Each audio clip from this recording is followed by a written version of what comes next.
Hi everybody.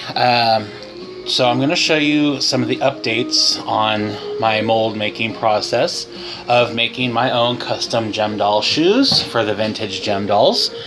So, starters, this is the first mold I made, the very first one. This was attempt number 2. The first one I made, I didn't have the mixture down right, and it just never solidified. It just stayed a solid blue goo. And this one, I finally got the mixture right, but I learned after I had poured the resin and let it cure. I mean, it's solid, it's flexible, as you can see. I poured the mixture of resin, and I was like, oh yeah, it's working perfect. And I waited to 24 hours for the resin to cure, and I was going to pull it. And I poured the resin, and it cured, and all that good crap. And then I went to pull the shoes out, which I will show you in a minute, and the shoes destroyed the mold. The resin stuck to the silicone, and I can't use the mold. It's completely ruined. As you see, the shoe inside, this design and everything is just destroyed.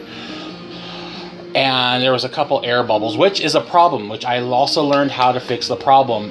If you don't have a vacuum chamber to cure your silicone, you're going to get bubbles like that. I don't have a vacuum chamber, but there's a way around it. I was reading on the tapplastics.com website, which is where I got the silicone from Tap Plastics. And this was $24.95 for a 1-pound kit. And this is the silicone. It's called Silicone RTV. This is side A, and this is side B. And now you have to mix this. Mix 1 part of catalyst, this part, side B, to 10 parts of base A. So you need whatever you use of this, you need 10 parts of this. So for a mold like this one, you need 123 grams. Let me see, I have it written down in my phone. To use the stuff I use to make a mold, here it is. You need 132 grams of base, which is the white, and 13.2 grams of the catalyst. And that will cover a Jem Doll shoe. And what I used a solo cup, and I cut the top of it off, and it basically fit like that. And I used that. Now, that was for this mold, which I am trashing because it no longer works. Because I wrecked it. I did end up making a second mold, and for that instead of using a cup, I made my own little box. It doesn't have to be the prettiest box, it just has to be airtight. And what I did is, to make this box, I went around with a glue gun and glued the sides all around. Did that, and it made it. You have to test it to make sure it's airtight. Well, not airtight, just so liquid can't get through it. And then I glued with just a little tiny dab of hot glue on the bottom of an original Jem Doll shoe, which is still on there. Just the tiniest little dab on the bottom of the shoe here, and stick it to the bottom so it won't float up. And I poured it, and this one came out perfect. I have not used it yet. I just pulled the mold from the molding container this morning, and as you can see, it's not the prettiest mold, but it doesn't matter if the mold itself is pretty, because it's going to look good with the shoe. Now, these are the original Jem Doll shoes, very original, and these are the custom ones that I made.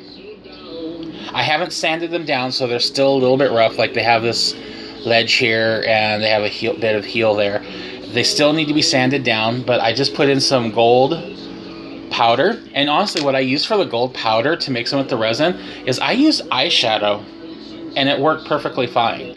But I'm going to experiment now using with my color change powders that I showed you guys. And I also have glitter, but you're gonna want glitter that won't, like, I would test it mixing it with test a little batch of it first with a little tiny bit of resin to see if you have any runoff, or if your resin, or if this will settle in the resin the appropriate way. So that was what I wanted to show you guys, is the process of that. And I had a lot of leftover silicone, and I don't know what to do with it.